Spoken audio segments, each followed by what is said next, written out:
Welcome. Thank you. Sure, sure. Thank you Hello. for joining us.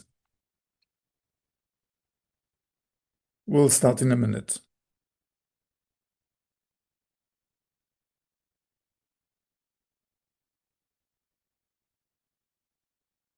Okay, I think it's a good moment to kick off.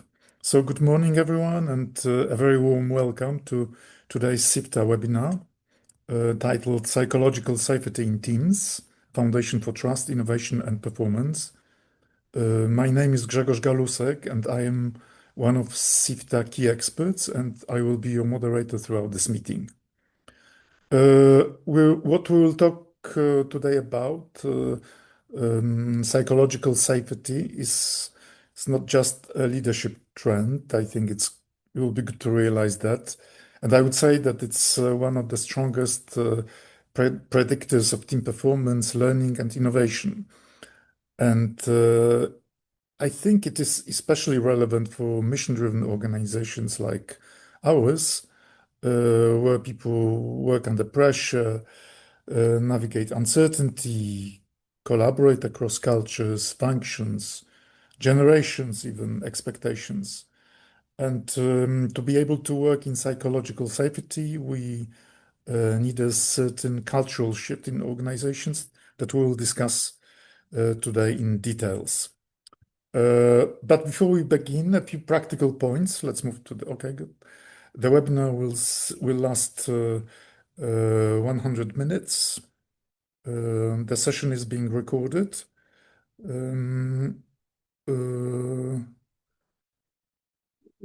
Please feel free to use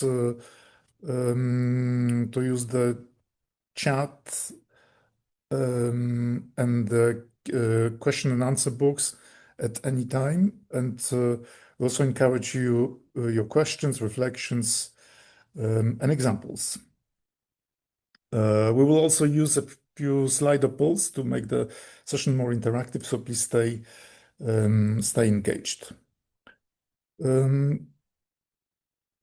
To guide us through the topic, we are incredibly fortunate to have an exceptional team leader and expert, Aneta Montano. Aneta is a seasoned leadership and training professional with an extensive, proven track record of supporting global organizations to build high-performing, multicultural, and multi-generational teams. Her work has transformed cultures across prominent global organizations, including Santander Consumer Bank, British American Tobacco, ING Bank, and DKMS, just to name a few. Aneta specializes in creating the exact environments we will talk about today, where people can bring their full intellectual and emotional power to work. Okay, but before we dive into the topic, let me also briefly introduce the program behind today's webinar, and that is SIFTA. As you may already know, SIFTA stands for Social Inclusive Finance Technical Assistance. It is an EU initiative managed by the European Investment Bank under the InvestEU Advisory Hub. And specifically within the social investment and skills window. And its purpose is to strengthen the microfinance and social enterprise finance sectors across the EU through a range of services, and that is through targeted capacity building programs, project advisory, market development support, rating assessment, and evaluation services. Let's move to the next one. Next slide. And SIFTA continues and expands the work previously done on the Easy Technical Assistant programs, and the program will run through December 2027. So 1.5 year. Okay, good. Let's look briefly at how SIFTA operates on the ground.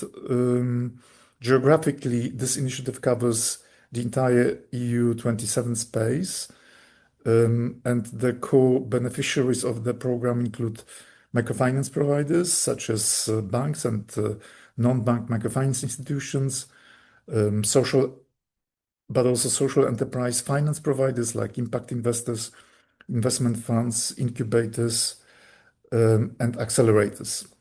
Essentially, any any intermediary widening the scope to offer financial and accompanying support to micro and social enterprises is eligible for the program. What an important thing to mention is that the services are entirely free of charge. So if you are one of the microfinance or social finance providers in the EU countries, you are entitled to all of those services that I mentioned on a free of charge basis. And let's move to the next slide. So in order to implement and deliver these services, SIFTA program relies on a consortium of European excellence, I would say, combining resources from the Frankfurt School of Finance and Management, the MFC, and that is the organization that I represent, but also EMN and MFR, which stands for Microfinanza Rating. Good. Let's move to the next slide. So if your institution is looking to apply for these technical assistance services, the process is rather straightforward. You can contact the EIB team, and you can see SIFTA email on the slide, and the EIB will provide a simple request for services templates to officially launch the support process. So, of course, if you haven't participated yet in this program, we encourage you to do so. There isn't that much time left for the program to remain in operation. Okay, so I think we're ready now to move on with the real topic and content of this webinar. So, Aneta, I would like to ask you, can a leader, to start us off, can a leader tell the difference between a team that is genuinely aligned and one that is just keeping quiet because they are self-protecting themselves? What do you Yes, think? and absolutely. How can a leader tell the difference? The floor is yours. Yes. Yes, thank you so much. And I just wanted to say hello to everyone who has joined us. And thank you for leading with this very important question, because I think that a seasoned leader, a leader that has experience working with different people, because teams are made of people who have different personalities, different characters. So some differences can come from that, but a seasoned leader will know if his or her team is performing at their best. Because if the team is not performing at their best, it means that we as leaders have not created an atmosphere, the safety, the let's say ways that we can encourage the people in our team and our organization to really give us their best and to perform at their best. I want to leave it at a very general level, the answer, because I would like to explore the details of that throughout our meeting today. And if you don't mind, I would like to share the presentation. Is that okay if Absolutely. I go on? Yeah, absolutely. Please go ahead. Okay. So let's just load the presentation. I don't know about you, but for Poland, we are having unseasonally warm weather. So that means that in Poland, 50% of the people are extremely happy because it's very hot and sunny, and 50% of the people are extremely unhappy because it's hot and sunny. So warm, unseasonally warm, but very warm welcome from me to you. And I think that the whole Europe is experiencing these warm temperatures. And this webinar will be about how to create this warmth, this safety in our teams for our people to feel a part of this organization. I would like to start with a brief agenda so you know how we are going to spend the 100 minutes together. And the first part of our meeting will be, I don't want to say theoretical because all of it is going to be based in your experience, and I will be giving you prompts to really look into your experience and how you think and what you do as a leader or as a member of your team. And the second part of our meeting, when we look at the leadership roles and behaviors, we will be looking into a case study. We will be more active on chat, and also we have designed a few polls for you to participate in. So today will be a mix of different activities to keep you interested and to keep you involved. This is my role and my goal, but I welcome questions. If there is a question that you would like to ask while I speak, this is not a very formal meeting. It's not a conference that you have to wait with raising your hands. This is a webinar. It is for you. So if there is a question that you would like to ask me, just ask. Just start speaking and I will interact with you. But there will be a question and answer session also at the very end of our meeting. So there will be 20 minutes or maybe 25 minutes that I will reserve for all of your questions, additional questions, or maybe examples that you would like to share, because these are very important, that you also bring examples from your life and from your experience as a leader. So I would like to kick us off exactly with a poll, with an understanding of how you understand psychological safety. And I would like to ask Shimon, our assistant, to start the poll. You will be able to choose one answer to this question. The question is, what best defines psychological safety in any team? So this is really a question to, if you were to write a definition of psychological safety, in your opinion, what would that be? So let's take a moment to see, what do you think psychological safety is? And I have to turn a little bit because I have a poll on a second monitor. So I see that you are still answering the questions. Okay, and maybe we don't need to take more of our time answering the first poll, so we can stop the answers. We can end the poll and we can share the results. So majority of you thinks that psychological safety happens when people can speak up openly, take risk, and admit to making mistakes. Congratulations. That is the correct definition, the very basic and very correct definition of psychological safety, because psychological safety is not about comfort always. It is mainly about your team being committed enough and being brave enough to have a tough conversation. And you can only have a tough conversation if you care enough. Would you engage in having a tough conversation with a person that you don't care about, that you feel like they are not important to you?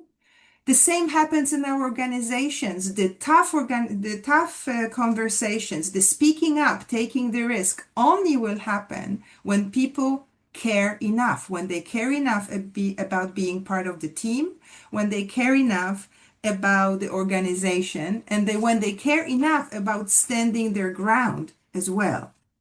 So thank you for that. Let's go to another poll. That's another question that I have for you. Let's see how you will respond to the second question. The second poll is about which behavior of managers strengthens psychological safety.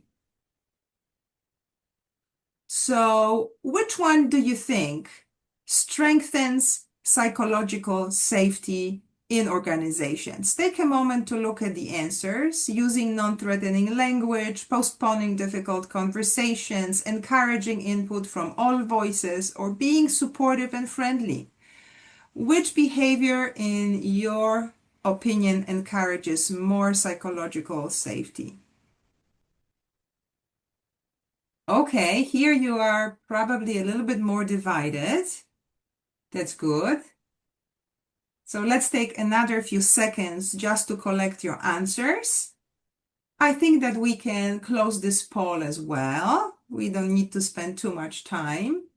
So here you think that using non-threatening language as well as encouraging input, majority of you thinks that encouraging input from all voices and openly admitting own weaknesses and mistakes, as well as being supportive and friendly. You know, I think that notice that in this question, pretty much every answer that I prepared gives us some important information about the organization. Because if we need to think about using a non-threatening language in communication, or if we need to postpone difficult conversations, that means that maybe our organizational culture is not completely right.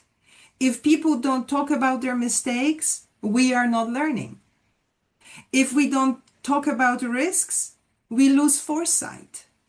So in a way, all of them are important, but they just reveal different information about our organization. So let's go to the third and last question in this poll.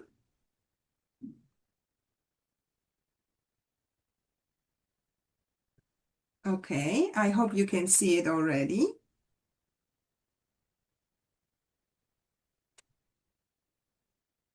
Okay, so the third question is about, this is actually my favorite question.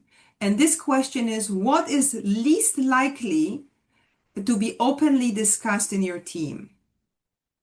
Think for a moment, which of those will be possibly least likely openly discussed in your team? Ah, yes. So far, I see your answers pointing to mistakes and failures, workload and stress, ethical concerns, disagreements. Okay. Okay. Yes. Okay, we can probably close the poll because we have, as you see here, you see the results. Shimon, if you could show the results. You've noted, you probably noticed that there is a little bit of everything in your answers, with majority showing that probably mistakes or failures are the toughest ones to discuss. However, there is a little bit of everything in our answers that we do not feel comfortable, or this we are least likely to discuss in our teams. Let's keep it in mind what you have answers to, especially this question, because we are going to go back and we're going to relook some of those answers through our webinar. So thank you very much for the participation in your poll. And I enjoyed having this interaction with you. And let's start looking at what smart people talk about psychological and team safety in general. So I pulled up a Gallup 2025 workplace report because they do a lot of work with psychological safety as well. And when you look at this report, one thing stands out. And this one thing that stands out is this, that almost 30%, 28% of employees strongly agree to the statement that my opinion counts at work. What does that mean? That means that the remaining percentage feels the opposite. That means that they are telling us my opinion doesn't count so much. Maybe there is no space for me to talk, or maybe my leaders know better and my ideas are not at all listened to or entertained. So this result alone suggests that there is possibly lack of safety in many of our teams, but the silence, the fact that people don't speak, don't share their ideas, really is a cost to our organizations because people do not share their intelligence. They do not bring up ideas that could develop us, that could move us.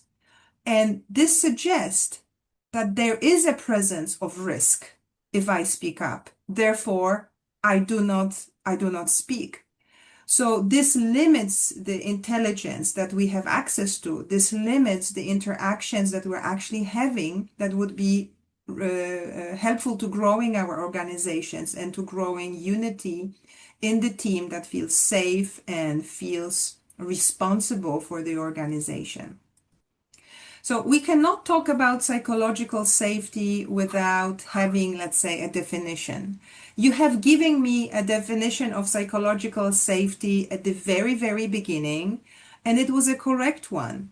That it is for us to feel safe enough to speak up, to share ideas, to voice concerns, and to also talk about mistakes.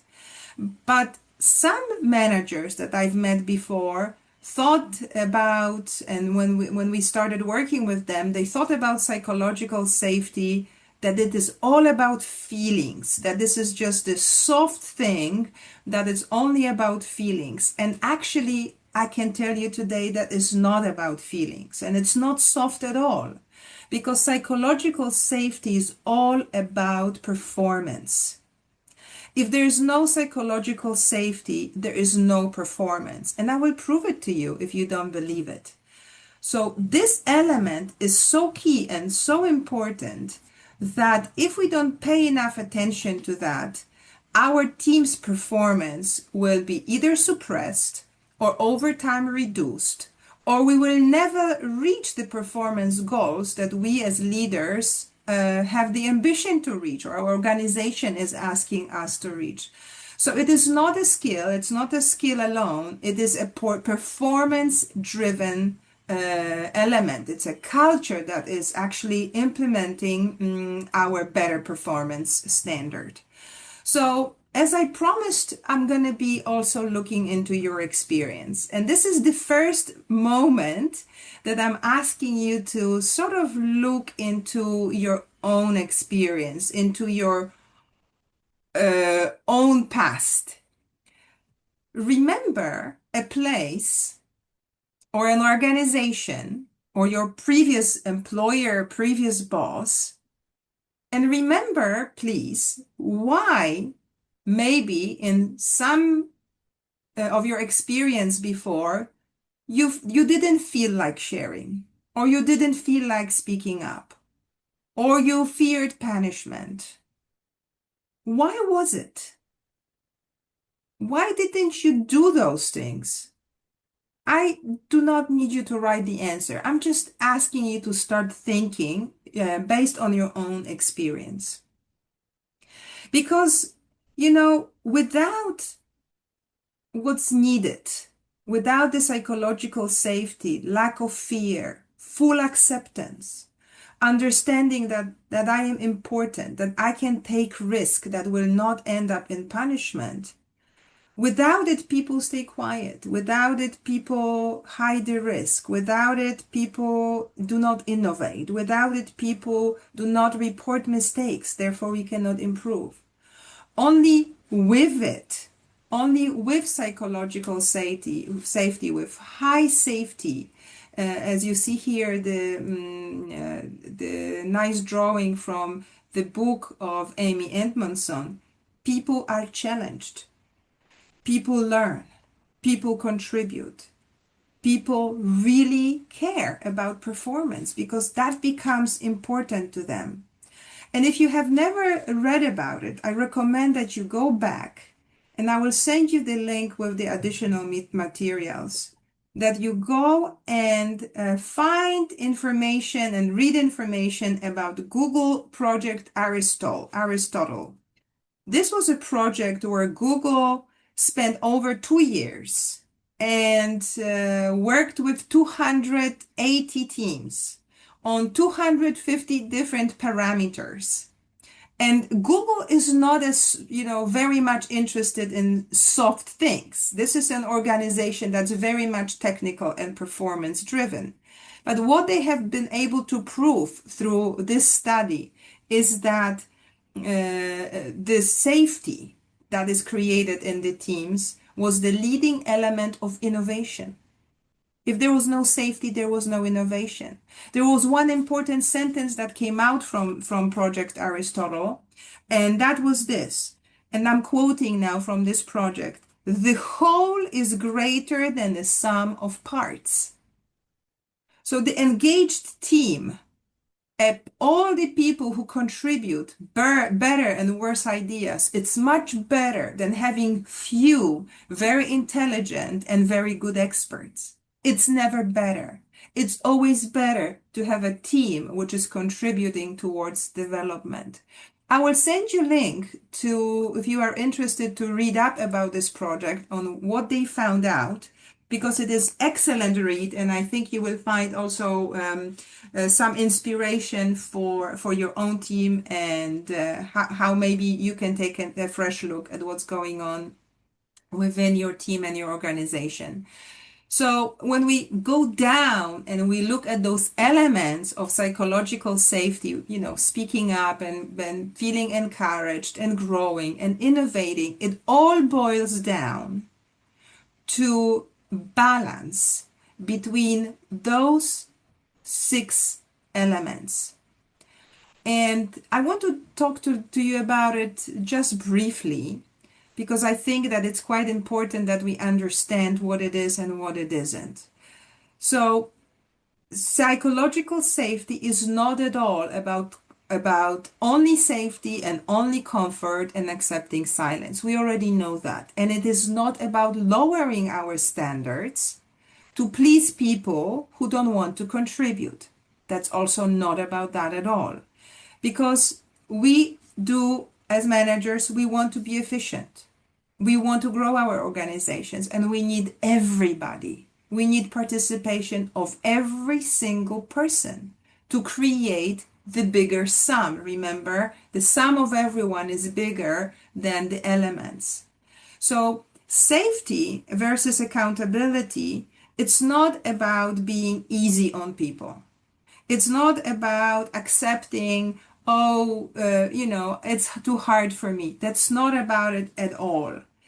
We need, of course, both. We need both safety and accountability, but to find the balance is sometimes very hard, because to, for example, accept a mistake or admit a mistake, it takes a psychological safety and accountability at the same time.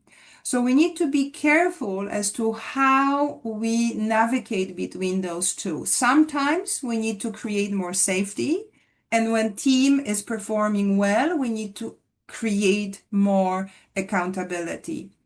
It's not about lowering the bar, not at all. It is really about being safe with each other, being safe with sharing, and being safe with admitting to maybe things that are not going so well. Another one is comfort and growth. Comfort and growth is quite interesting as well, because people, you hear so many times, I'm in my comfort zone. Well, if you're in your comfort zone as an employee, doing what you feel comfortable doing, then probably you are not growing, or you are not growing as much as you could grow. So we as managers need to understand that we may have a tendency as people to be very well in our comfort zones and not to do more, or not to participate in more assignments or in more projects. But it is our job to take people out of comfort zone in a safe way, in an accountable way, to promote growth. Think about yourself again. Think about your first public presentation. Think about the first time you had to give feedback, performance feedback to your team member. Was it comfortable? Was it something that you felt like, whoa, yes, I want to do it. This is excellent. Sometimes we're given assignments that are not comfortable at all. But with the right environment, feeling safe and yet feeling accountable for this job, for what I need to do, we start growing. We need to be able to experience the uncomfortable within the organizations to actually progress. So psychological safety that we create is not about removing discomfort at all. We must remove only fear, but not discomfort. Discomfort has to be there, otherwise we will not grow. Fear is the one that we don't need. And then the third one, if you look at the silence versus contribution, how many times you alone have been in the meeting and you left the meeting thinking, I should have said something. I wish I voiced my opinion. How many times you left the meeting saying, I had an idea which I didn't share, or I had a perspective that I could have added to this. How many times we've done it ourselves? How many times our people are doing this? It happens all the time. And we are silent. We're silent for many reasons. We are silent because we don't want to take risk. We are silent because we don't want somebody to take our idea as theirs. It happens in organizations. We are silent because we have learned a hard lesson before that speaking up may not end up well for me. We are silent because we are afraid that now when I speak up, I will have to do it. And then there will be more work and more pressure for me. We are silent because we don't want to annoy our leader or our manager who, sometimes entertains different voices and sometimes doesn't. We're silent for so many different reasons. But if we don't contribute, if we don't have everyone in the team contribute, we lose something. And we lose something which is so amazingly important and so amazingly dear to us, a different perspective, another opinion. So if you are looking at this slide only because I want to introduce to you a concept called learning zone. The learning zone concept is important for us to understand because we all want to be in a growing organization. We all want to have teams that grow, that contribute, and that feel great about what they are doing in their professional capacity. But are we creating the right environment for them to do so? Because if the environment is caring, psychological safety, it's very caring, but there's no accountability, you create apathy or comfort zone. So that means it's nice, we all love each other, we talk nicely together, we are a great team, but there is no spirit of movement, there is no spirit of growth. So this accountability versus psychological safety that is important is this zone here called the learning zone. And you see, it is only created when we are able to create psychological safety and when we are willing to stretch people. Not be nice to them all the time, but we're also willing to stretch them, to make them accountable for their own growth and for the growth of our organizations. Okay, so you are now thinking, okay, Aneta, this is great. I understand the model, but how do we do it?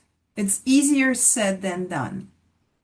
And I must tell you that psychological safety, as I told you before, is not a particular skill. I also want to tell you that psychological safety is not something which is a project that you can introduce to an organization and say, okay, now we are going to work on a project called psychological safety. We begin, we work on it, and we stop.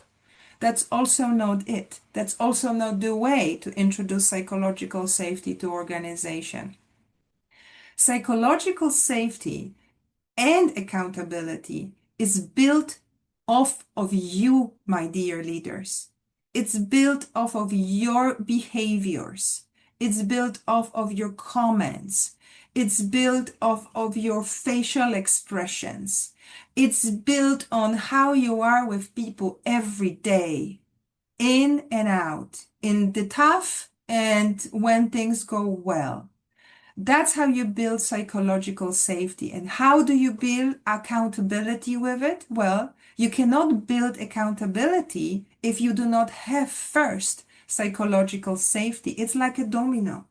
You have to have the base, you have to have the safety. When people feel safe, committed, caring enough, like I said, only then they can engage. Only then they can have difficult conversations. Only then they can be accountable and take with pleasure accountability for their work. So how do we build it? Every day, every minute, every interaction, with self-awareness and with commitment to bringing a more safe and more, I want to say, encompassing organization. And one aspect of it that was very clear also from your answers was the aspect of failure and mistake. You told me, based on the poll number 3, that within your organization, most likely you will not talk about mistakes and failures. That was the majority of your answers. Now, I want to take a look at mistakes and failures because that's exactly the topic that we are not happy to talk about. And we don't like to dwell on it. And we don't like to really take so much time and, a big microscope. We would rather this go away so we can go on our merry way and continue with our successes. But it's key. It's absolutely key to understand the mistakes and what they are and how to approach them when you are working with psychological safety. So let's look at different types of mistakes that may happen in our organizations. So first type of mistake, it's called a preventable mistake. A preventable failure or preventable mistake is this kind of mistake where a failure or mistake happens because somebody didn't follow a procedure. They didn't do things to standard, or they didn't check a procedure that was available, or they didn't follow the procedure. Even though they know the procedure, they took a shortcut. So that's a preventable mistake.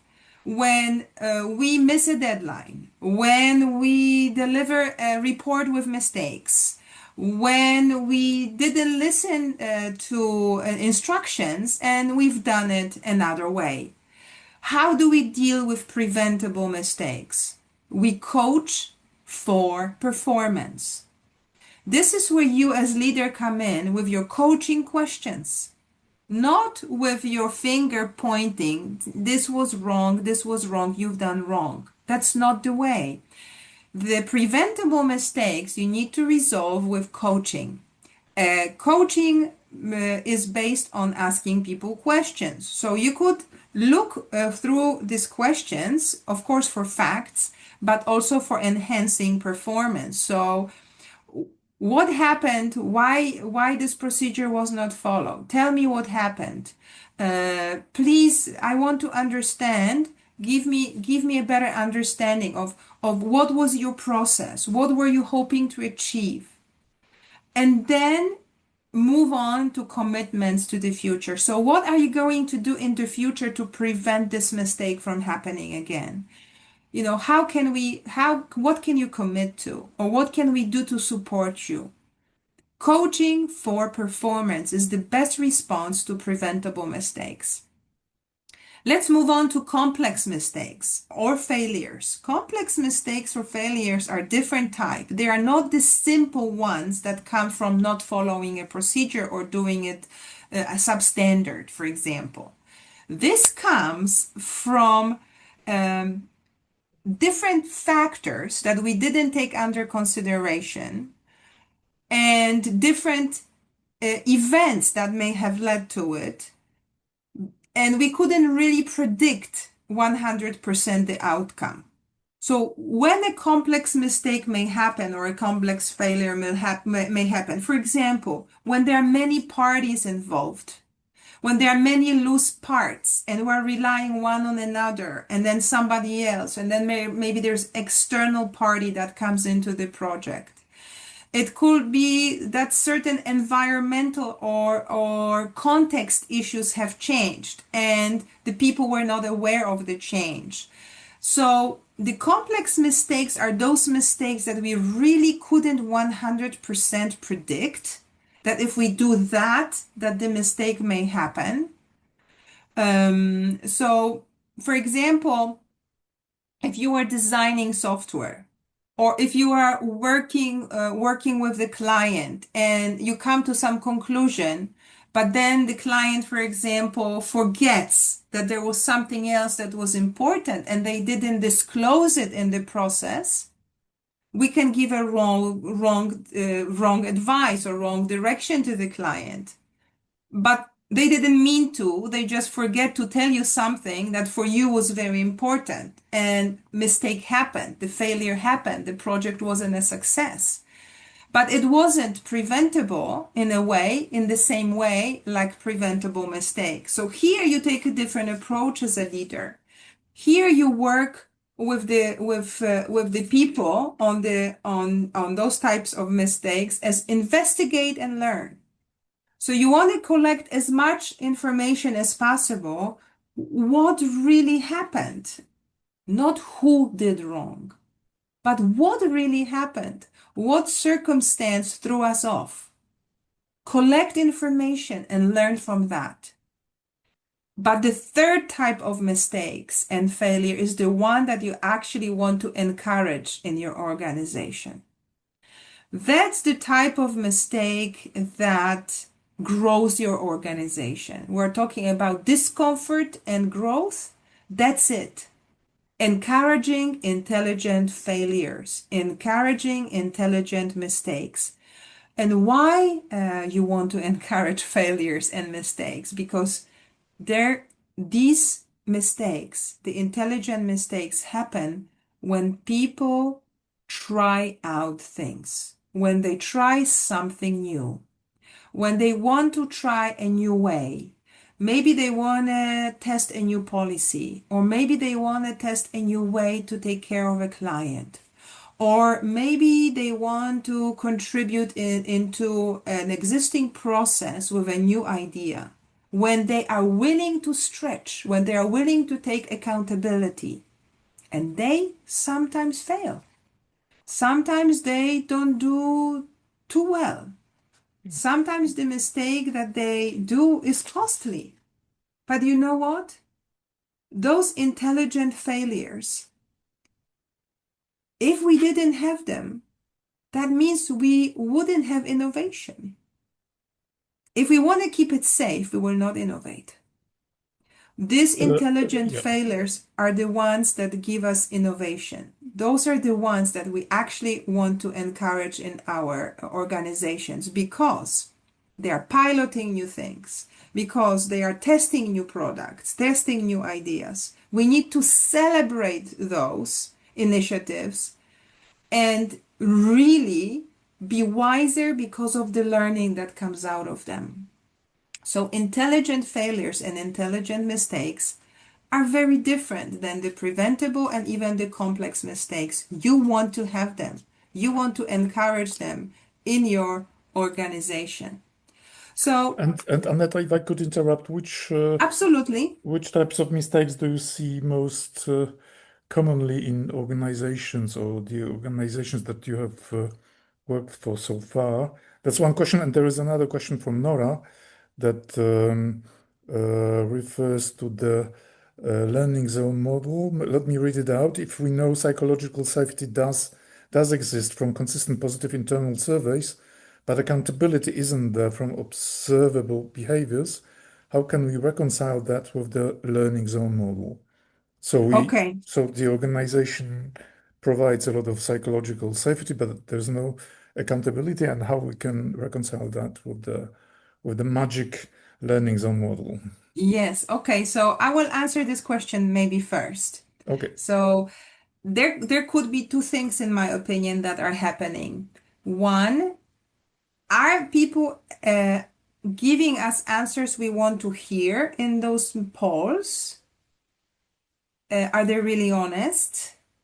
That's first way to really pick apart with one-on-ones. Not doing another poll, but being really truthful one-on-one in some meetings to really test and see if they're just giving an answer, yes, I feel very safe, it's great, because they think you want to hear that, or whether they really feel it and they perform it. And secondly, it may be that that's the case, that they are feeling safe, but they don't feel accountable. That means that maybe we are not giving them enough discomfort to grow. Maybe it's on us as leaders that we created so much safety. It's so nice. We keep them so well loved, so well protected, that we don't expose them to enough discomfort to grow. Maybe that means that we take too much responsibility on ourselves. We take too much accountability on ourselves. Maybe we don't delegate decisions or projects that I would do as a leader to my people to grow them, to give them accountability. Maybe it also means that my people are doing the same thing over and over and over again, and they are very safe and they know what to do. But I need to give them new assignments. I need to invite them to participate in projects out of their comfort zone, out of their everyday, let's say, job description. So there could be many different things. These are the most common. One, it's that people tell you what they think you want to hear, but it's not really so. And second, we love them so much and we care for them so much that we as leaders do too much, take everything on ourselves, and then the people don't have space. We don't create a space for them to really grow. So that's the two most common ways to look at it. And the second question was about the types of mistakes that happen the most in organizations. Sessions and I sort of have a problem with the third one, because I thought that what you call intelligent mistake is part of the just testing new products, new approaches. It's sort of, it should be at least theoretically part of organizational DNA. So just I wonder how could this just be. Maybe I have a Yes, problem with just giving it this negative title, intelligent mistake or something, yes, than yes. positive Well, testimony. it really depends on organizational culture, because all organizations say we innovate, we are growing or we are doing new things, we implement new things. But sometimes it means that it's okay to innovate and to do things only those that come from top management down. That we only innovate and implement and do those things and even make mistakes, but only if these are ideas that come from the CEO or Mhm. come from the managing director or come from the owner Yeah, of the yeah. organization. But they are not encouraged from the bottom. If that comes from the bottom, then it was a failure. It was a Mhm. mistake. You spend Okay. company money and there's no outcome. And that's, and people are afraid to do this because exactly they may, in their performance review, somebody can downgrade them because they risked resources, because something, was, they felt confident, but it didn't come out exactly right. So, there's this way of thinking. But also, the most common every day, and it happens every day, are the preventable mistakes. These are the absolutely most common, because we as human beings, every single one of us makes mistakes, small or bigger sometimes, almost every day. I'm not saying that you make mistakes on your job every day, but there is a presentation with a typo. There is one phone call that maybe you could have smiled more when you were talking with the client on the phone. So those things that are preventable happen the most often. So it's really coaching for performance. It's not pointing out, oh, that one time you had a typo in your presentation and it wasn't perfect, so I noticed that. No, it's asking the person, I noticed that you have I noticed that happened. What's behind it? Maybe you will learn that this person is dyslexic. Maybe through that you will learn through coaching that that person needs another person to check everything they write. Yeah. They are great at designing presentations. They have great idea. But then you need to pair them with someone who is not dyslexic and will be just proofreading whatever they wrote. Therefore, you raise performance. The dyslexic person no longer stresses over the fact, ah, mamma mia, I have to reread it for the fifth time, and I still don't see the letters that are crossed or not perfect.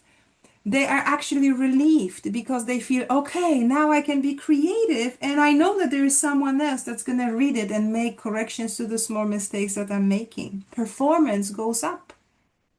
These are the things that we need to learn in organization, how to approach it rather than pinpoint, okay, that was a mistake, even preventable. They are the most common. And the complex mistakes happen, of course, they happen probably the least often because we don't understand sometimes what's going to be the outcome. But the learning from those mistakes is very important, and how we approach those mistakes is very important. And again, organization culture can tell us, okay, mistake is a mistake. So whenever there is a mistake, we look for guilty party. There may be even no consequences, but we want to name a guilty party. I don't know if you know such an organization as Microsoft. Maybe you heard of Microsoft before. Sure, I think most of my Yes, everybody friends. heard of this big organization. They had a CEO before this one, now is Satya Nadella. And before Satya Nadella, they had a different CEO. You can look this person up. And he was very big on personally naming people, engineers with first and last name, even in public, basically bullying them for mistakes. Now, what happened? This person retired and Microsoft changed CEOs to Satya Nadella. Satya Nadella came with a completely different leadership model. I want to say more servant, more transformative leadership model, where he started working on psychological safety. It took him some time before people started trusting him. But what happened? In a short time, he doubled the value of the company. Why? Because he was willing not to look for blame. He was willing to accept mistakes as a normal way of development, but taking the time to discuss it, to take the learning as team, as group, as organization. Completely different approach, but it made a team that was accountable and company that grew in value double so quickly. It takes time. I'm not saying that psychological safety and accountability can be born overnight. Absolutely not, because it's action upon action. These are, like I said, the things that stack upon each other.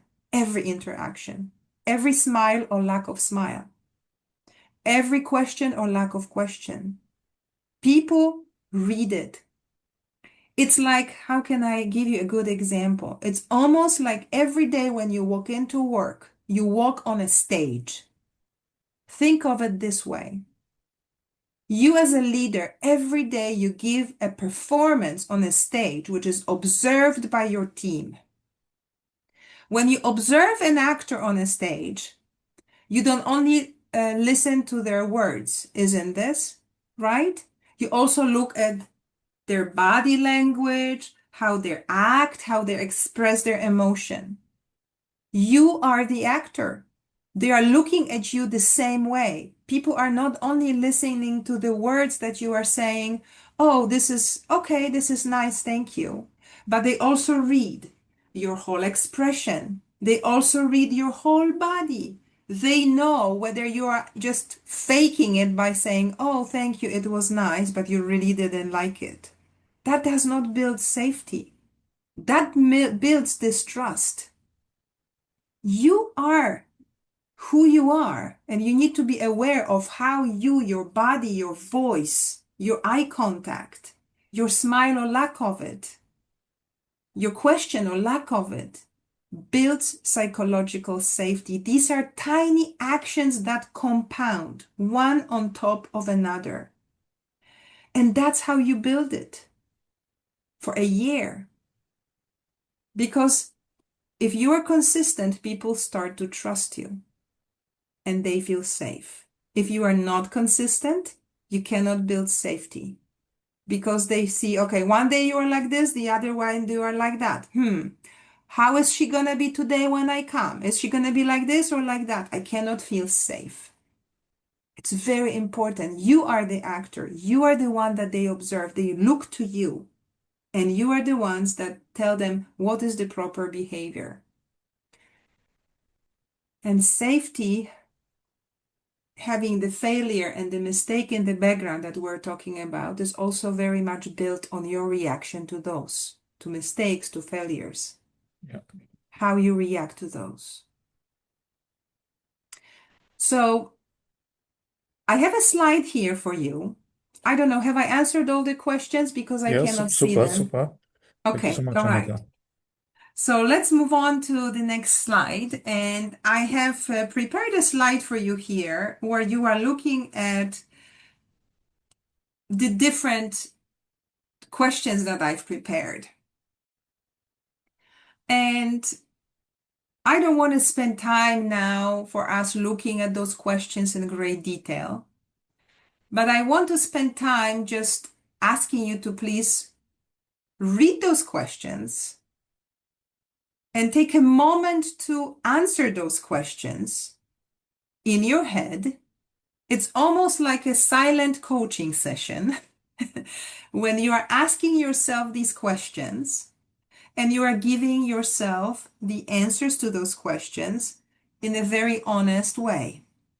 Because we will need those honest questions in a moment when we're going to work on rating your risk or your level of personal safety in the next slide. So I just want to give you a moment, just a brief moment, 1 minute. I will take a sip of water, and that will give you time to read those questions and honestly, in front of yourself and your mirror, answer them in your head.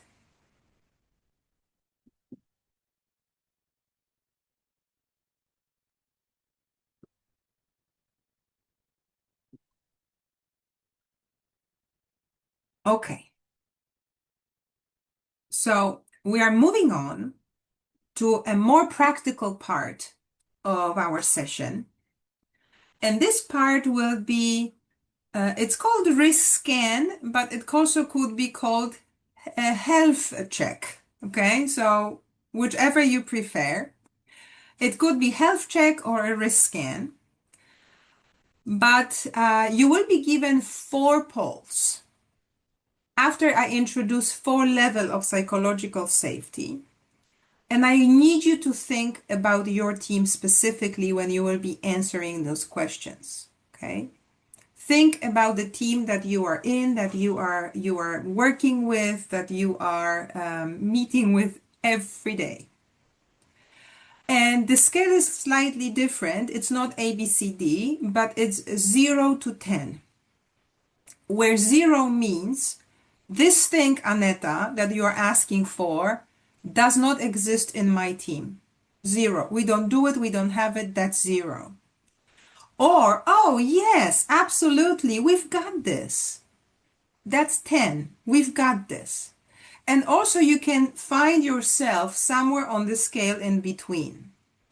So 5 would be, it's sufficient. It's in the middle. It's sufficient. Everything between 0 and 5, the rating, that would suggest that that is a risk, that that does not exist. Everything between 5 and 10 would suggest, okay, health check, we are functioning okay. Of course, if we're 5, maybe we could be a 6, or maybe we could, aim at 7, but we are doing either a risk analysis or a health scan. Do you understand the scale? Okay. So now let's go through psychological safety level 1.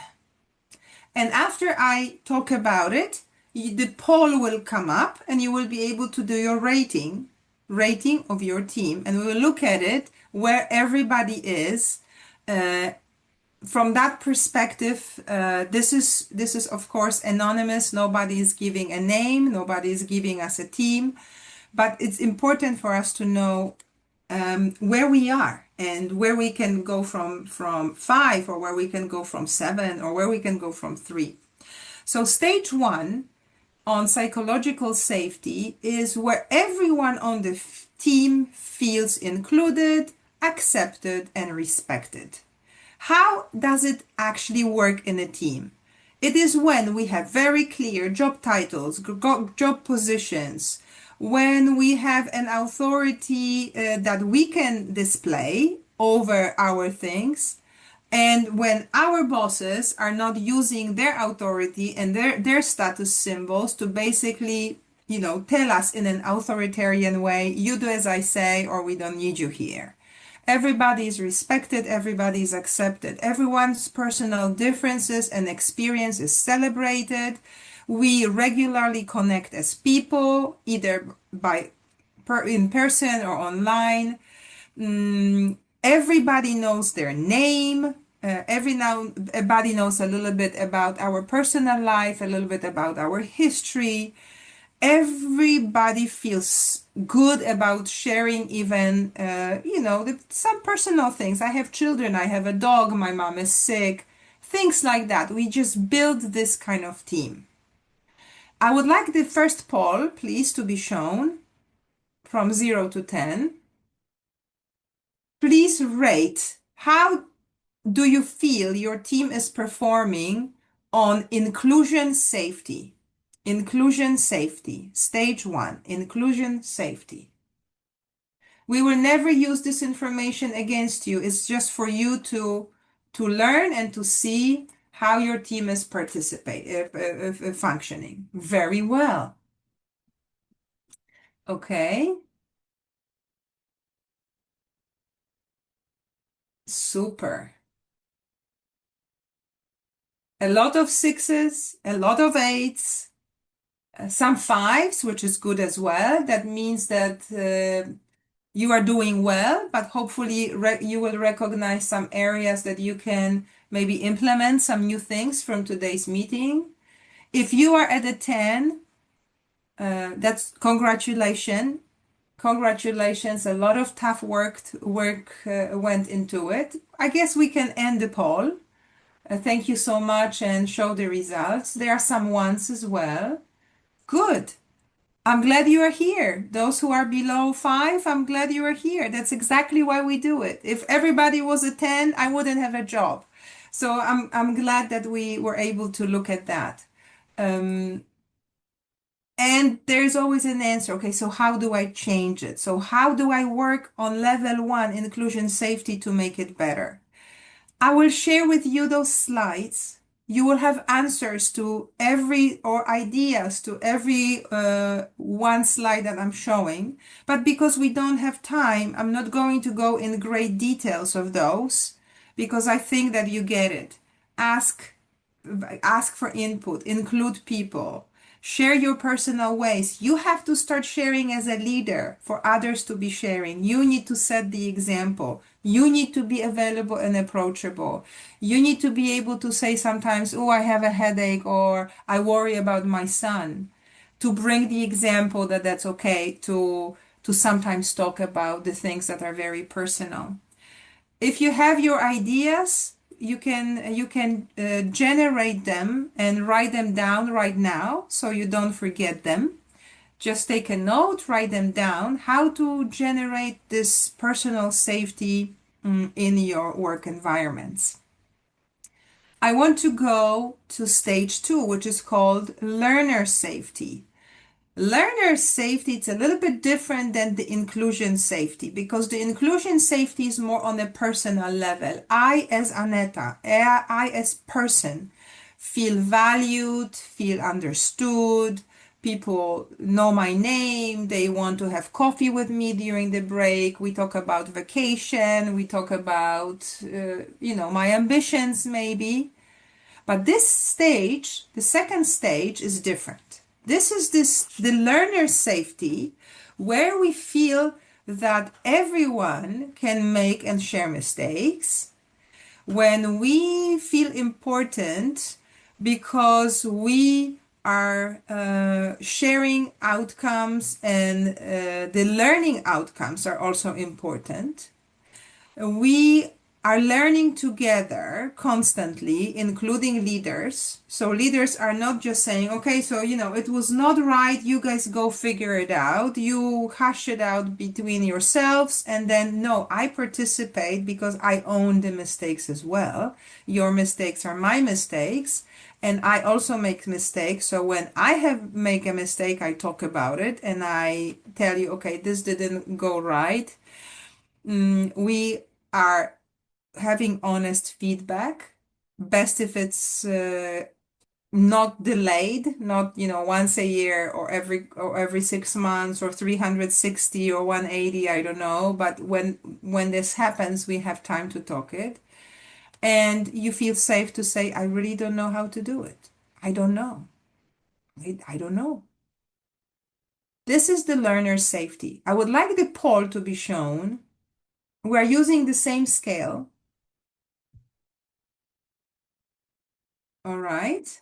So what do you think about learner safety in your organization?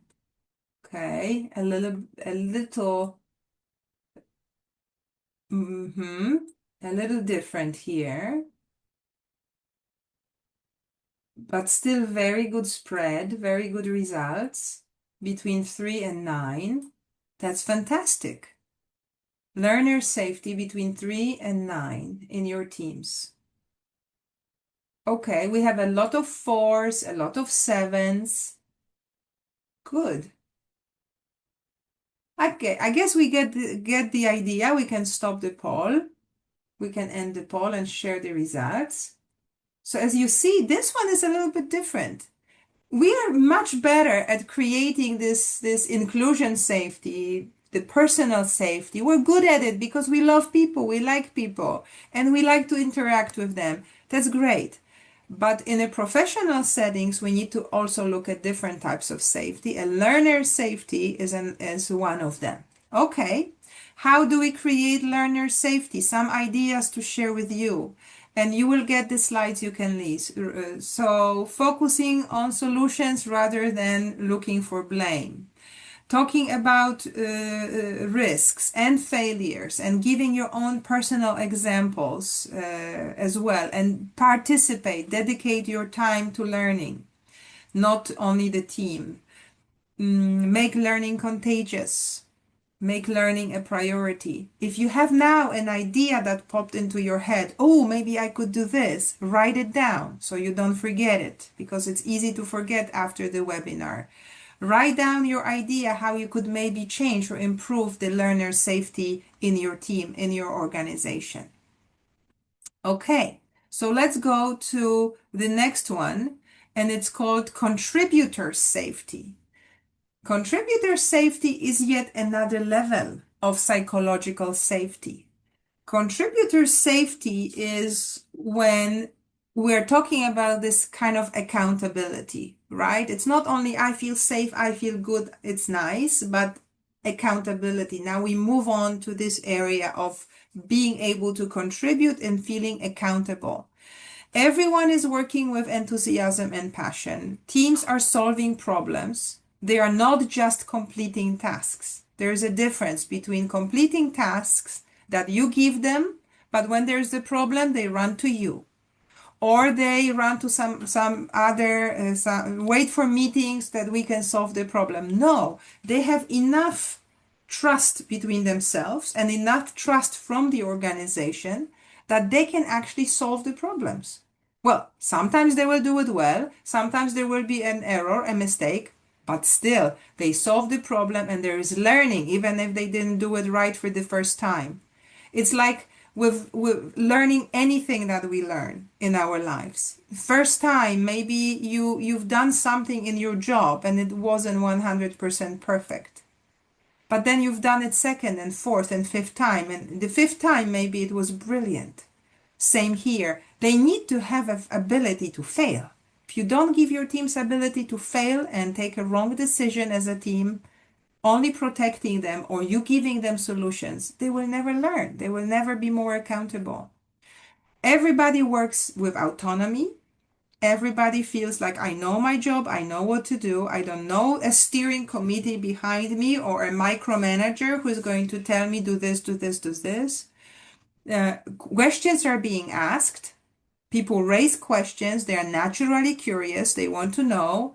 And everybody feels that they can participate, that they can share their ideas, that even if they are not always the best ideas, nobody is judgmental, nobody criticizes. We're just open to share. Let's bring up Paul for this stage. Contributor safety. How is contributor safety in your teams? Between 0 and 10. Okay, we have some 6s. Great. 8s, 9s, some 3s as well. That's good. I'm glad we are talking about this. So now you can name it, you can understand what it is, and maybe you can work on some ideas how to improve contributor safety. Thank you. We can stop the poll and show the results.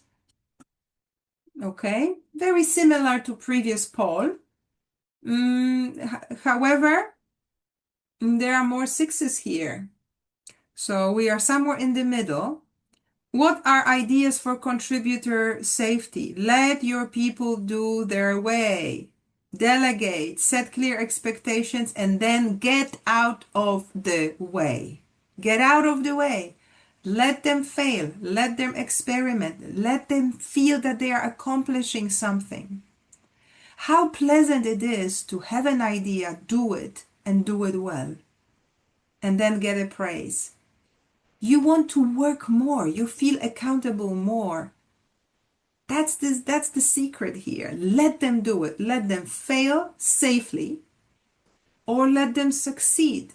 But that's their success and you can celebrate their success. Express gratitude for contribution. Not for 100% well done job, but for contribution, for the fact that they tried, that they spoke publicly, that they wanted to share the idea. If you praise a behavior, that behavior will come up more and more and more. Only because we're adults, it doesn't mean that the things that you do when you raise children do not work. They work the same way. When you praise your child, oh, you are doing such a nice drawing. Oh, how nice you are now walking or riding your bike. Congratulations. So nice. I'm so proud of you. Even though this bike ride is still like this, but you are telling them that they are good at it and that you are happy to see it. They practice and they get good at it. It's the same at work. Even though at the beginning our team's work may be just like that, not straight, not so perfect, you still cheer them. You cheer them and you tell them, you are doing good, you are on the good road.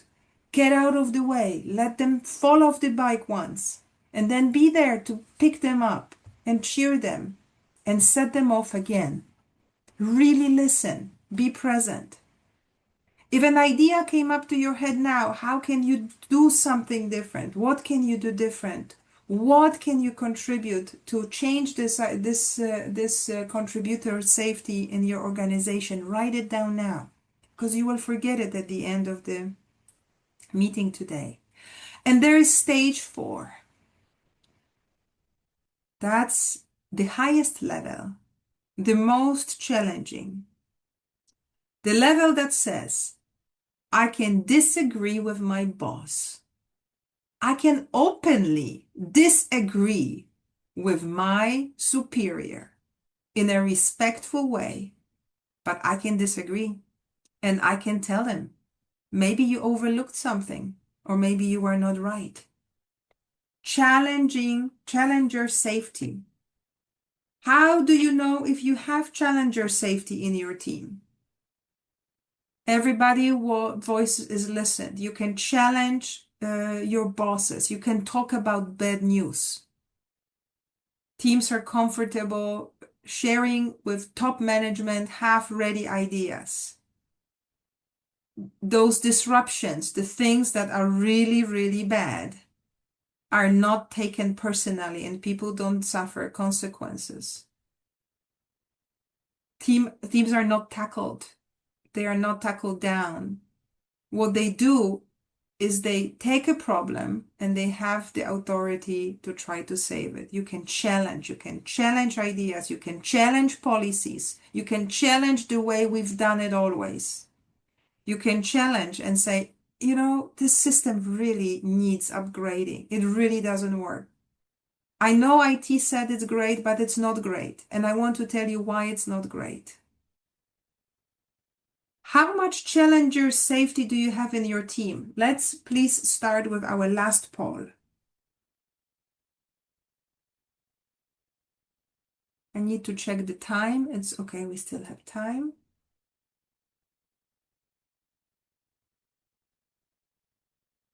Challenger safety.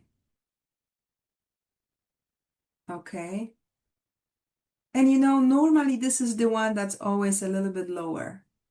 We always have a bit more concerned about being the ones who are the challengers or who are the disruptors, who are bringing the bad news, because we feel like the person who is bringing the bad news will be killed or will suffer consequences.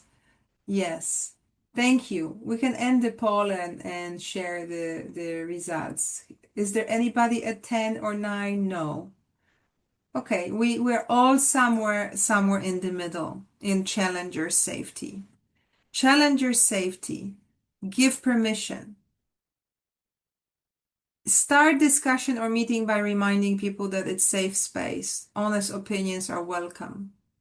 And if you do it every time, and if you are true to your word, after 1 year, they will believe it. They will not believe it immediately. It is a small actions that compound. Choose an elephant miner. Each meeting is to unearth an idea, a conflict, or an idea that's buried, or something that we haven't discussed. I like this question. I really like this question. Could we have more disagreement before we move forward, please? I don't want to hear the yes-sayers. Because if I wanted to hear the yes-sayers, I would just go forward with my idea. I wouldn't ask for your opinion. Because I can clap to myself and say, Aneta, great idea, let's do it. I want to have more disagreements.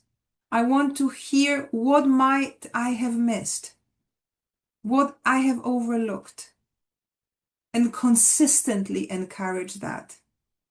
Consistently, not 1 meeting, not 3 meetings, and then forget about it. That has to become your second nature, asking these type of questions. Right now, jot your idea. If an idea came to your head, what you could do or how you could do things, write it down, because maybe that will be something that you will be able to implement to change the challenger safety in your teams. Okay, so I am asking you to write now in chat, what in your opinion, now when you had some time to think about it and to work through different levels of safety, if you could write in the chat one word, one statement, what in your opinion prevents people in your organization from speaking up? And actually, Grzegorz, we have one more question. Maybe when people take time to respond to your question, you can think of an answer to Aulona's question. And she says that doesn't very much depend on the type. Doesn't this very much depend on the type of personality of employee? You can create and stimulate good psychological safety, and you still don't get the best from the team. of course, I said it at the beginning that we have different people in the teams and they will have different personalities. But it is my job as a leader to know my people and to know their personalities. So if somebody has a very, withdrawn personality and they are very timid or they are very not social, they have maybe they have problem building social relationships. They are just a loner. They are this kind of person that prefers to be alone. Don't expose them in the meetings. Don't ask them to speak in the meetings because for them it may be very uncomfortable. But after the meeting or before the meeting, arrange with that person a one-on-one to say, I know you don't like to speak in the meetings, but I also know you and I know that you have great ideas. And please share them with me so I can, and with your permission, I can share your idea in your name in the meeting and I can tell it was your idea. Or you can ask that person, not assuming anything. You can ask them, listen, where is your comfort line? How much can I call on you in public? How comfortable are you with speaking in public? You have to find a way to work with this person so they don't feel overlooked. They don't feel in a way pressured to speaking in public if that's not their thing. But also by accepting them and spending time with them, you send a signal to the rest of the team, they're okay. The boss likes that person, they interact. So we better also build a good relationship with them. Sometimes you need to also work on a contract. Sometimes with a team that's not performing and that has different personality, you may need to work on having a team contract. Basically, we all agree to certain standard and we all keep each other to that standard. If there's a contract, everybody has the right to speak up and say, I noticed you are not keeping our contract. You are coming late to work. You are not keeping our contract. And every team member can talk about it and point out things that are going out of contract. Again, to give more authority, to give more accountability to people. There are different ways to approach it, but yes, you are right. The personalities will play a role. That's why when you hire people to your team, you don't want to hire carbon copies of yourself or carbon copy of your best performing person, because then you will have 5 people who are great experts and they will not be able to build a relationship between themselves, for example, because one will think that they are better than the other. You need different people, different points of view, different personalities to build a whole that is more than sum of just parts. And spend time with the team, take them out. Some people don't like to go out to have food or a drink after work. But then it's your job to design activities in such a way that they can be inclusive for different people. So being a leader is not nowadays, it's not only about knowing better. It's not only about giving direction. It's not only about, coming up with a better plan. It's actually being in the position of equal to the team. Sometimes you lead, sometimes you are equal, or sometimes you let them lead. Sometimes you are behind the team and you let them lead and you only support them from the back. You need to change the position according to where and when the team needs you at that stage of their development or that stage of the project. That's the wisdom that today's leaders have to have. And meanwhile, we have, Aneta, we have four answers, only four, but they're interesting. So let me read them Yes, okay. out for Can you. we We read them? encourage people to provide more. I think, yeah, the first one is from Julia, who says that decisions often perceived as already made elsewhere. So you can have a wonderful Mm-hmm. Mm-hmm. atmosphere, psychological safety, but you feel decision Yeah. has already been made. So, Yes. So what to what discuss? exactly Absolutely. what to Yes. discuss. Then Tamar says, you raise the issue, your employee raised the issue, then you go ahead and solve it, So there is this Yes. pressure. Uh, there's no choice, Yes. no encouragement to speak because just if you mention something, Yeah. It's gonna land up you'll back be in your lap. responsible for You're gonna solving have this more issue. work. That's a Mm-hmm. great one. Yeah, Yes. very common. Fear of failure. That's another one. Mm-hmm. Another one is fear or so some people are just, I guess, have this psychological construction that doesn't, just allow them to speak. They're just simply shy, Yes. So that's Yes. Yes. that's Not in that's another public. reason. Yeah. Yeah. Not in public. They may speak to you one-on-one. Absolutely. Thank Yeah. you. Because you named all of those things that we touched upon Hmm. briefly, and it happens in every organization. There's nothing wrong with you. You are not special either. It just happens in every organization where we are working with people. So just having awareness and having within yourself as a leader capacity also to be flexible and to adjust and to think about what I said at the very beginning. These are the compounding actions. It's not one time that you say, okay, now we do webinar on psychological safety. We know what it is. Now we will be safe. No, it's going to be your everyday performance. You're being on the stage, that I said, and being observed. People read you like an open book. If you come because you have a bad moment in your private life and you still come and try to smile fakely, people will know that something is not right because they know you, they read you, they see you on that stage, that performance that you give every day. So I would like to go to a case study to prove to you how these good behaviors, everyday behaviors of managers actually do not build personal and psychological and challenging and learner safety. So we don't have time to really read everything, and it wasn't really my intention to read now 5 slides very deeply.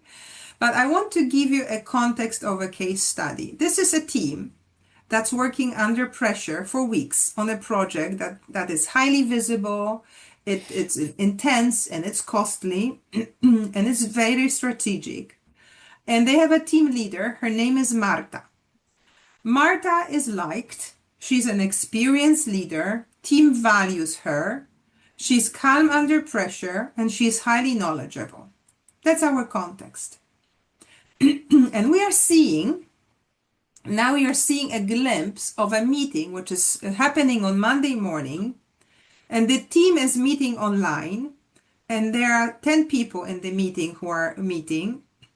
And Marta opens that online meeting by saying, thank you, everyone. We're very close now to closing this project. I would really like us to leave this meeting aligned so we can move forward. Her tone is very professional, very focused. She continues, we spend a lot of time looking at key risks. People nod. And then she asks David, a senior analyst, to present some final assumptions for this project. And as David is presenting, halfway through his presentation, Anna, a newer member of their team, kind of, raises her hand and says, Marta notices that and says, Anna, very briefly, please, because we are tight on time. And Anna hesitates slightly, but she voices her concern that some regional project data may have been overestimated. So Marta responds, those assumptions were already validated last week with the economic team. Her tone is neutral, brief, there's no upsetness. And then she turns back to David and says, David, please continue. So Anna goes quiet. A few minutes later, Thomas speaks up. Actually, I was also wondering whether the regional demand estimates might be too optimistic. So Marta exhales softly, smiles, and says, at some point, we also need to avoid overcomplicating things. A few people laugh, and she adds, no model is ever perfect. We need to stay pragmatic. Thomas nods, and there are no further comments raised. Now we are at this moment where the meeting is finishing, and Marta asks, any final thoughts or concerns? The room is silent. 2 seconds later, Marta says, great, I'm glad we are aligned, and the meeting ends. But what happens next? 3 weeks later, an external review raises concern about the market assumptions and the revisions are required to this project. The timeline is delayed. Senior stakeholders ask why these risks were not identified earlier. And many people admit they had concerns during the project, and one says, it just didn't feel like the right moment to push further. I want to poll you again. And I need a poll, please, shown now, for this first question. At which moment, in your opinion, was the psychological safety most visibly weakened? In which moment the psychological safety was the most visibly weakened?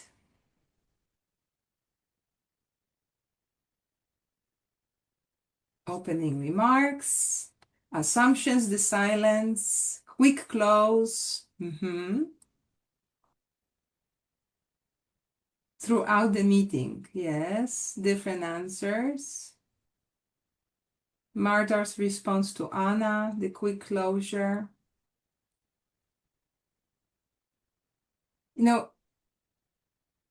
Thank you for answering. That means you were listening to the case. Thank you so much for being present and for participating. I think we can end the poll and show the answers. What's interesting is in this case that all the answers are correct. All of you are correct because it was weakened through this sequence of small actions. Marta is not a bad manager. People like her. They value her. She's calm under pressure. She's knowledgeable. But she didn't create psychological safety in this meeting by sequence of small actions. Not by one particular action, but small things. And you noticed, some of you noticed, said all of them, some of you noticed a particular concern. Okay, so even the remarks were, of course, what they were. And as you pointed out, even the opening, we must be aligned, that kind of actually closes this space to conversation. But some people were brave. Anna was brave. She was trying to say something. Again, in a not aggressive way, she said, quickly, we don't have time. Any final thoughts? This is the biggest leadership trap. Any final thoughts? Any questions? Any final thoughts? Is it really opening space for input? So how should this question be rephrased? How this To be question should meaningful, be or rephrased? when should it be Let me hear your ideas. How, any thoughts, any final thoughts or any questions, how could this be rephrased? You can speak up if you have an idea or if you It use might a be quicker question. for you to speak up, but you also Yeah, you you can can also. just speak up, one or two ideas. Have I overlooked something? Nora, Yes, Nora has bravo, suggested this. bravo, great. Have I overlooked something? Okay. Any other ideas? I am now ready. I am How now satisfied ready. are you about the project? Yes, bravo, absolutely. I am now ready to hear your comments. Now it's your time to speak. Now I am really ready. I want to hear it. Yeah. I'm ready now. We have this question from Nora, and I'm not sure whether we want to tackle it right now or closer to the end Yes, of the webinar. Maybe I can read it out. yes, please. Also, one more suggestion came from Liliana. Are you fine to close the project as a Yes. way of rephrasing Yes. any final Well, thoughts yeah, they question? could say yes or they could say no. It's better Hmm. if you ask them an open question to which they cannot say yes or no. Okay. It's a question that requires a longer answer, but that could work as well. Okay. Yes. Okay. Good. So the question from Nora is the following. Maybe maybe this one isn't for this session, but I'm curious to know where is the line between coaching someone without seeing change or seeing change, but they go back and forth regularly, so constant coaching required on the same areas, and the difference between that and performance improvement plans or Mm, contact process. yes. Yes. I understand this question, Okay, and I good. will address it very briefly. I would be concerned when this happened with an employee, whether this employee is really in a job, is placed in a job, and it's performing the job that this person is best suited for. Because sometimes we do it, but it's not our area of greatness. So, an example, if you put me in front of Excel, I will do the job. I will not do it with heart and love and excellence. And you can coach me all you want on Excel, and I will still not do it with heart and love. But if you put me with people, I may excel, I may do better. Question is this person really utilized in the organization in the best possible way? Are they really in the job that suits them? Or do they see themselves doing something else where they can excel, where they can do better? So I would go with coaching in this direction if the problem persists. I don't know if it answered the question, but that often is the case, that we are not putting the person in the right with the right tasks, with the right job. Yeah, that was helpful. Thank you. Yes. Right. Thank you, Nora. Okay, so returning to Marta and returning to her case, to her meeting with our meeting, I have one more question for you.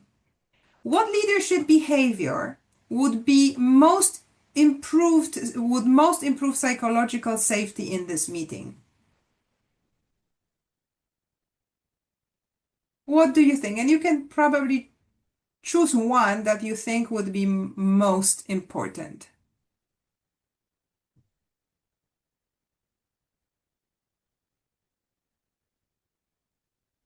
There is a good question in question E. What risks might we be missing? That she never asked.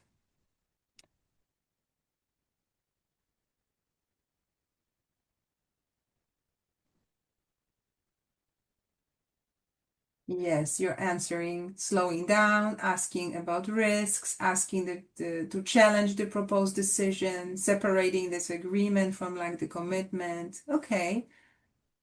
Asking Anna to elaborate on her concern. Absolutely. Thanking for speaking up. She's never done that. See how the small actions compound? Small things. If you don't do the small things, the big thing will never happen. Because psychological safety is not one training. It's not like that.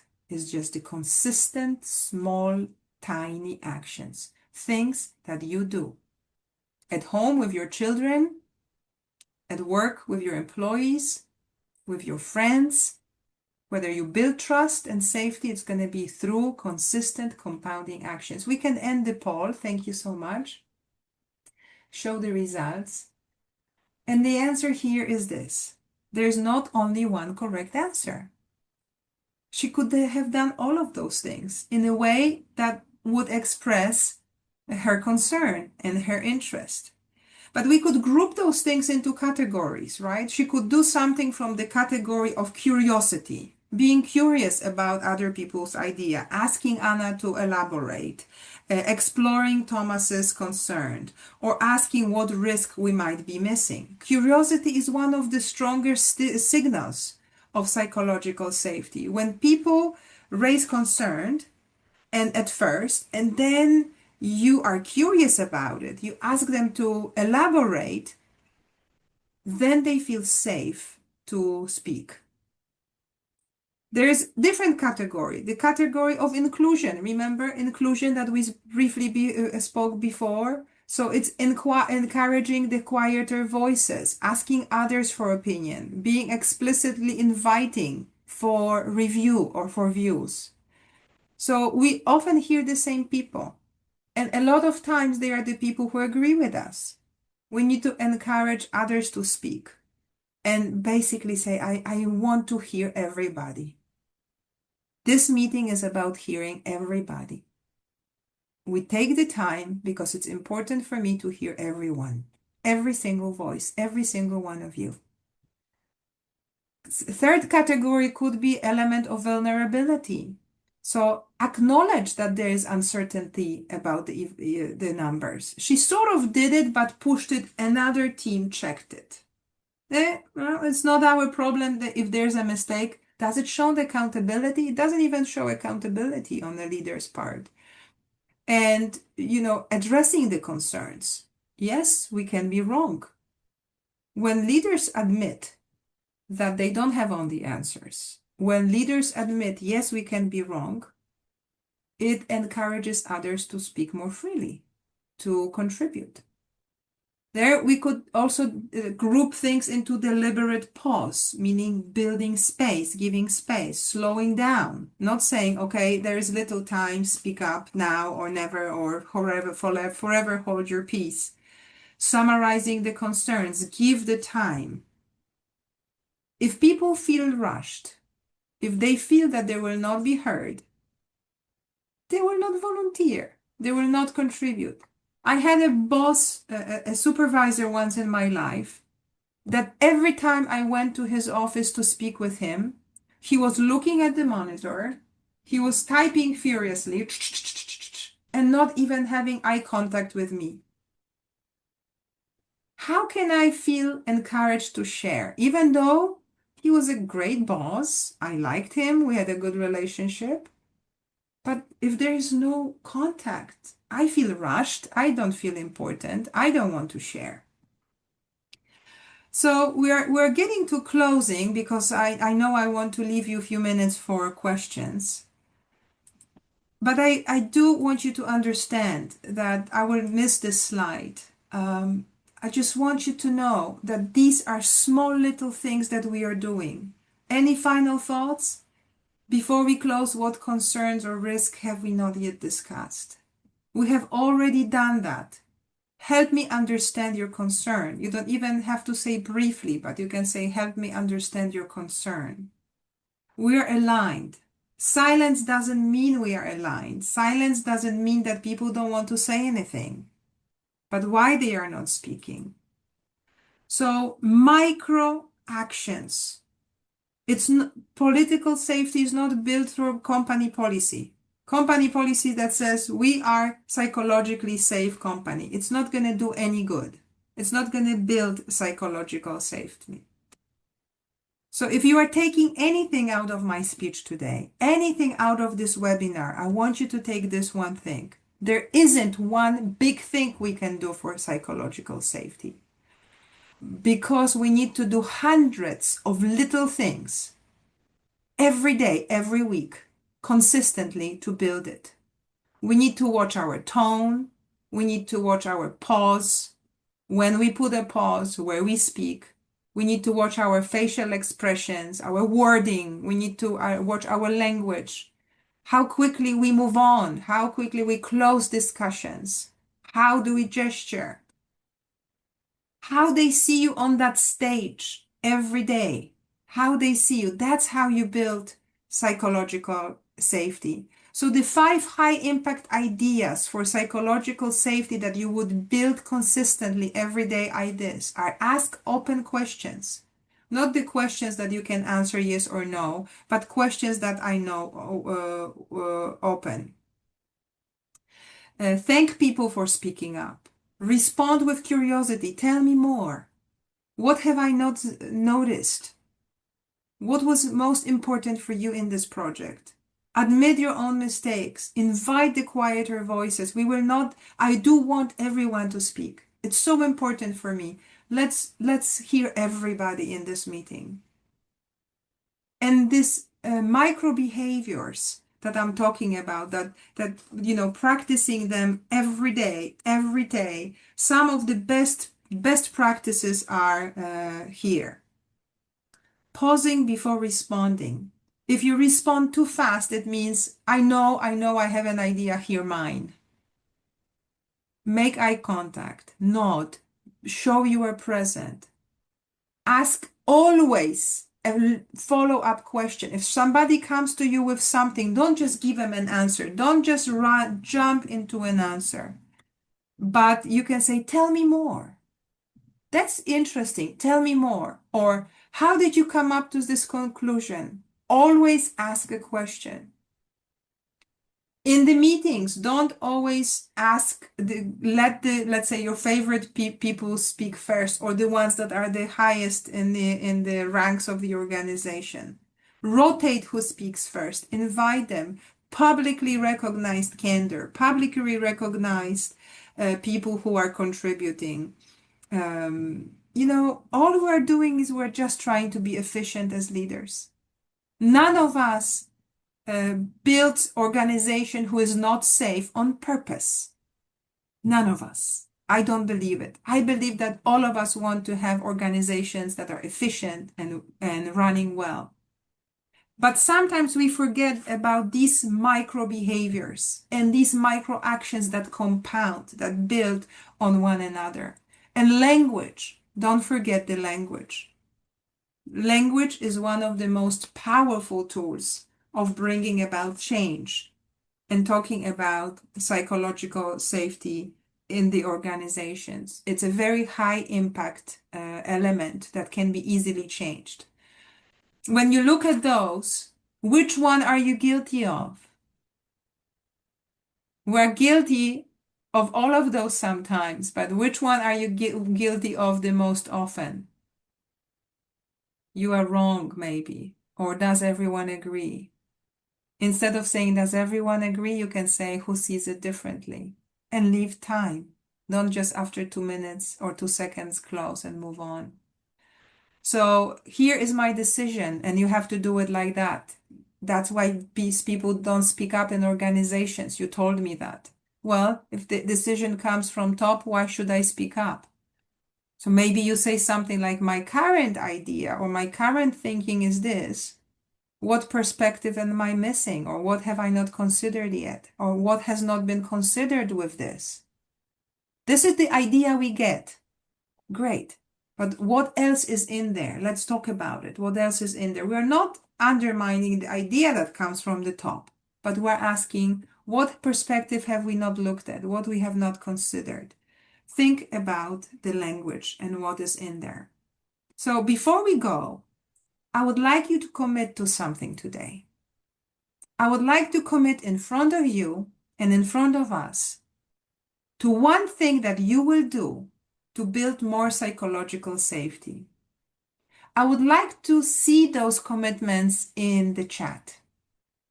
If you could write your commitment in the chat to build more psychological safety, I will. And meanwhile, we have a few additional comments as you Yes. were As Yes. you were mentioning those different micro behaviors, Anur said it's very important to have the safety within all organizations. It's actually it's a critical comment. I would say you may create the safety within your team, but if the same is not done in other departments or top up, it's very hard to maintain that safety. That's a Yes. great one. It's true. Yeah, It's and there's true. another one also important not just to ask the questions, but to act on them, Yes. creating the trust. And another one from Liliana: do not judge the people and their comments. A message to leaders. Yes. Thank you. Thank you.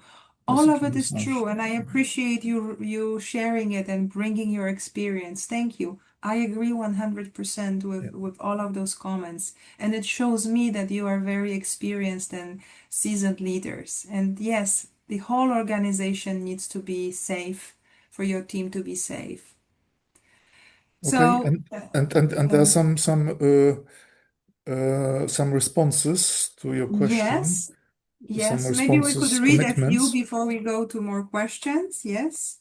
Uh, Great presentation, and then voice, body language. So these are, I guess, suggestions Mm-hmm. for improvements. Yes, how you are going to be different. Yes. Yeah, I will Great. thank people for challenging ideas, even Yes. when I disagree. Great. That's a great one. Yes. First, I'd report my boss about this webinar and show the notes that I've done on the paper. Yes. That's a funny one, but a good one too. Super. Yeah, Yes. super. Very good. Thank you, Tamar. From Aulona, I will actively invite different perspectives during meetings, especially from Mm-hmm. those who haven't spoken up yet. I will Yes. listen to understand rather than just to reply, and make it safe for others to share half-formed ideas. Yes. S- Wow. Wow. Thank you so much for doing the work and for sharing those great ideas here publicly.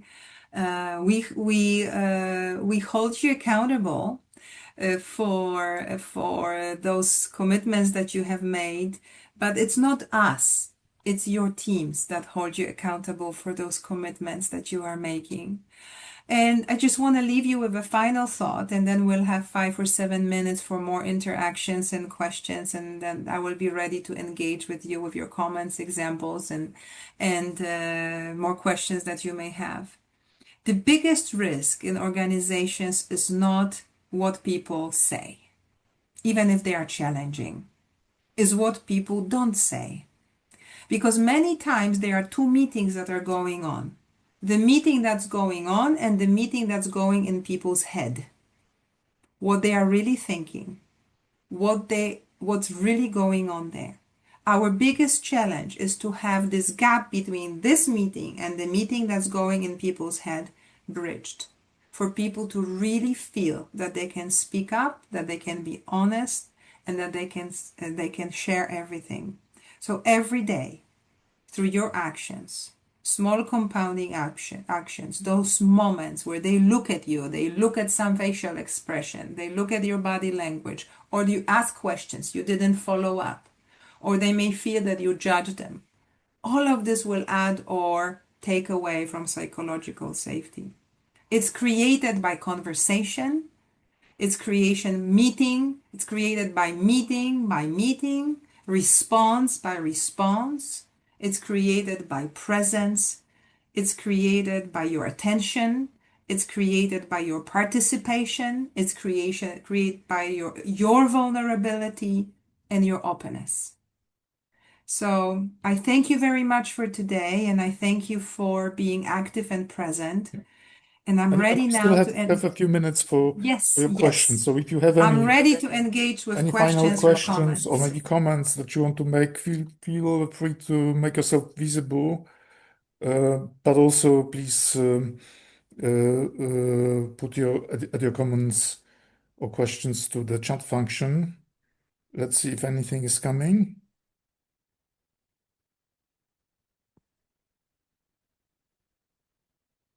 But thank you so much, Aneta.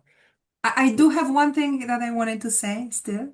Yeah, okay. Please go ahead, and then I do. I will close off officially. Yes, because then maybe another question will pop up in the meantime. I of course you will receive the presentation, but I have prepared for you two other things that I would like to, actually three things that I would like to send along with the presentation. You will receive a link to the project Aristotle on Google about team safety. It's a nice write-up that you can read online and just understand how we now understand it. And it came from 2 years of studying and understanding that safety is performance. Secondly, I'm sending you a test, a kind of psychological test that was designed by an organization to really test the safety within your teams.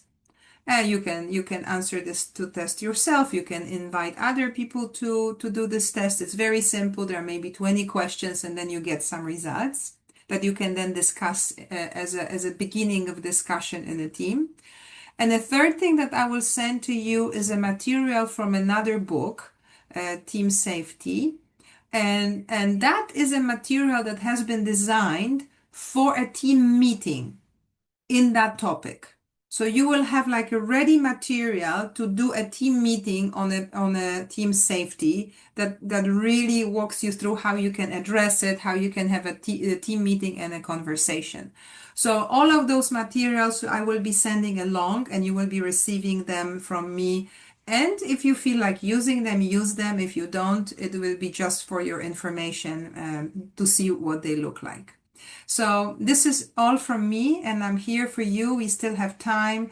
Maybe you can share an experience or maybe you can still ask a question or give me comment. What can I do better next time? I'm very happy to receive anything from you that you are willing to share. Thank you.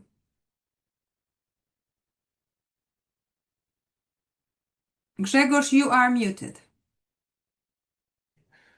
I just mentioned that there are lots of hearts floating on the screen, so that means that we all appreciate your expertise.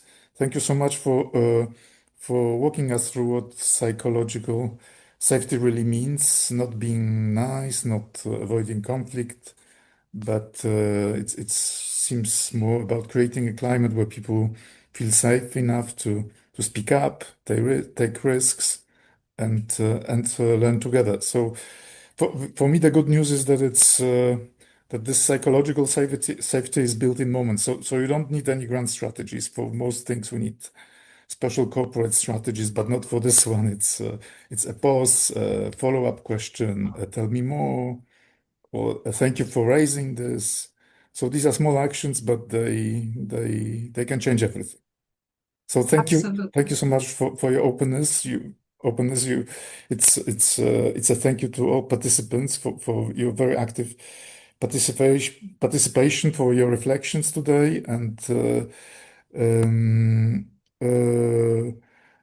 with that, a big thank you to Aneta, of course, for guiding us through this journey, and to all of you for joining us, and also for the MFC team, to Szymon, Joanna, and all others involved in organizing this webinars.